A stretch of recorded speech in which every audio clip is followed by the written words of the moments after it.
Please rise for the national anthem. Ukraine's freedom has not yet perished, nor lost its glory. Upon us, fellow Ukrainians, I'm translating this for you. Fate shall smile once more.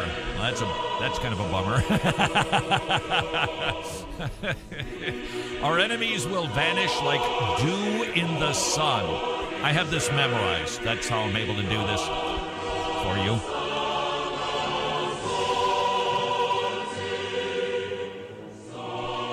We too shall rule, brothers, in a free land of our own. That's under challenge right now, thanks to Vladimir Putin, who seems determined to reinvent the Soviet Union and bring everything underneath his subjection. Problems in the Crimea, they're attacking Ukraine. It is a difficult time right now for the church in Ukraine. It is a difficult time for the church in Russia. Difficult time for the Tomorrow Clubs right now. I spoke to Max yesterday from Ukraine. He's the fellow who's the national coordinator in Eastern Europe for Tomorrow Clubs, kids clubs, where they meet every week in mostly small villages. I don't think they're really in any major cities. They're in small villages that are flyover country for almost every missionary. And he was talking about Vladimir Putin, and he was talking about how right now it's just constant unsettled, and we're worried about some of these clubs that we have opened in Russia, because if Vladimir Putin has his way, unless you're Eastern Orthodox, well, you probably aren't going to be open for business for very long. I was watching a story from Tomorrow Clubs, and this Tomorrow Club was open, running out of the house of a woman named Luba. Perhaps you saw that video. We posted it, I think, about a week ago on our Facebook page and YouTube page. Luba started a Tomorrow Club in her little town. There's no church. 50 kids start attending it. Well, Luba didn't disclose what, but had some family issues and couldn't host it anymore in her house. So it had to stop. The mayor of this little town got involved, and despite the opposition that the mayor received from the Eastern Orthodox, the Ukrainian Orthodox priest, he found another place for the Tomorrow Clubs to meet because he was seeing the benefit that it was having in the community with the kids. Now, first of all, we learned Tomorrow Clubs, it's having a huge impact in Ukraine. I truly encourage you, sponsor your own Tomorrow Club. Just sponsor one. You will be blessed like nobody's business. It's $30 a month. You'll be discipling 30 little kids. Second lesson is that the Eastern Orthodox Church, they don't play nice. Another story, the Eastern Orthodox priest, a Tomorrow Club came to town. The Eastern Orthodox priest goes door to door. Ding dong. If you send your kid to that Tomorrow Club, you won't be buried in the church. In other words, you're going to be going to hell. Hey, that's really nice, isn't it? It's not. It's difficult sledding there.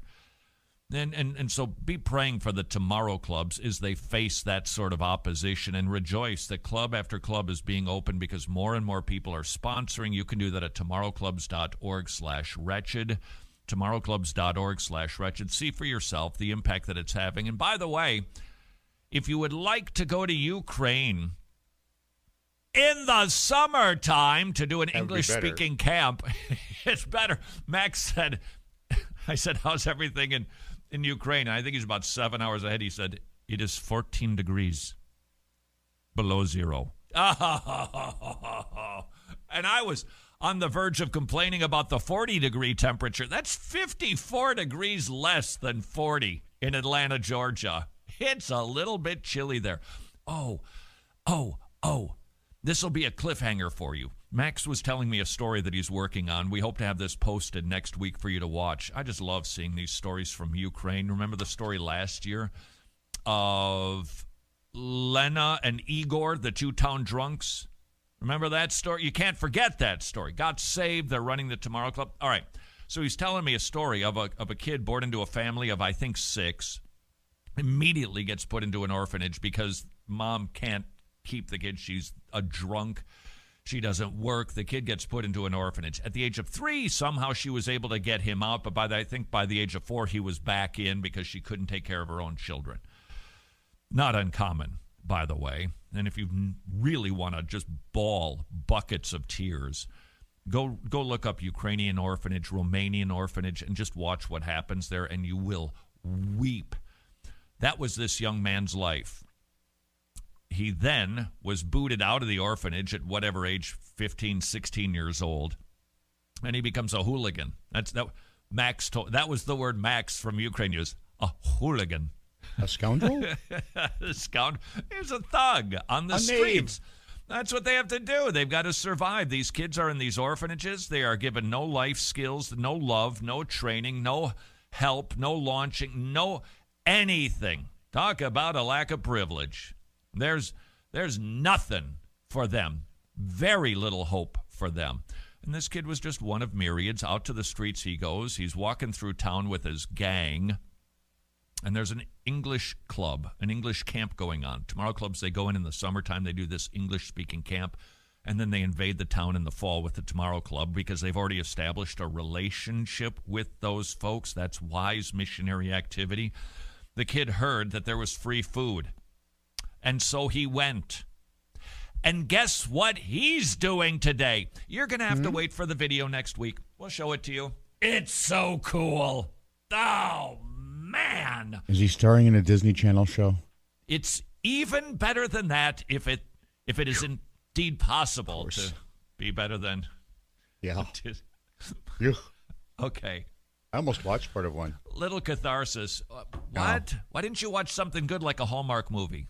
Because I sorry, watch there is Hallmark nothing movies. good like Stop a Hallmark it. movie. If you want to cry a little, they're terrific. They're like a 2-hour Hallmark commercial. No, it's just predictable. Yeah. Typical. Just you can see it Sometimes coming I the like first that. 2 minutes of the movie. But I noticed that I think it's TLC and Lifetime. They're doing very similar types of Christmas trek. I'm sorry, I meant movies. There must be something very appealing about them that people really, really dig. I just don't happen to be one of them. I'm just saying thank you for letting me get that off of my chest. It's called hate watching. You can. Well, there's some people who do like to do that. They listen to a program from a different political or religious perspective. I'm not one of those people because it just makes my water boil when I do that. So I tend to avoid that and just try to read about what the other side thinks because otherwise I can just get too agitated. You'll see the rest of that story from Tomorrow Clubs next week, hoping that you'll want to sponsor a Tomorrow Club yourself. Now, speaking of missionary activity, this is a story. We are all familiar with this. John Chau from All Nations Missionary Group. He went to it's really an island off of India, about 700 miles off of India. And by the way, I received a report just this morning because of this kid and what he did. I'm just telling you the news story. There's a lot of pressure right now on Christian missionaries, and they're looking to kill them all over India right now. They're in our Christian brothers and sisters are in hiding right now because India was so upset that this young man went to this unreached people group, which was very aggressive. It was against the law for him to go there. It was that dangerous. The Indian government said, don't go. Well, he decided to go. He visited the island. He was shot at with a bow and arrow by a boy. It hit his Bible. He goes back to the boat, writes an 18-page letter that we now have, and he's saying, look, I could die for this. Well, he did. He went to the island the next day, I believe, and he was killed, and his body dragged on the beach. He buried in a hole. And it doesn't look like there's any plans to rescue the body. And lots of people are talking about this story. And I've been hesitating to do so because I'm just not sure that he's the right guy to use to be talking about the wisdom or the lack of wisdom of missionary activity. There is a way to approach this and do this that is safer. It's never without risk, but a safer way to do that. There are people who have worked very hard to try to figure that out over the years, and they've done some good work in it. For instance, they believe the best way to get into a tribe like this is to meet somebody who has left the tribe, befriend, and then that person can bring them back into the tribe. You're introduced through a liaison from the tribe, gifting them a lot, prior to going is wise. And I think these conversations should happen. My concern is that as we do them, look, do we need this kid to talk about how we should go about missions? Because I think all it can do is really besmirch the fellow. I'm pretty certain I disagree with. He's a graduate of Oral Roberts.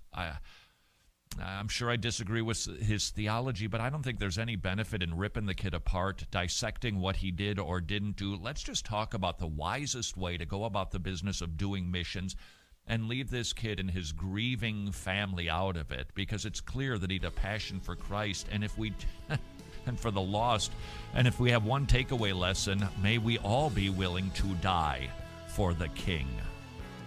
This is Wretched Radio.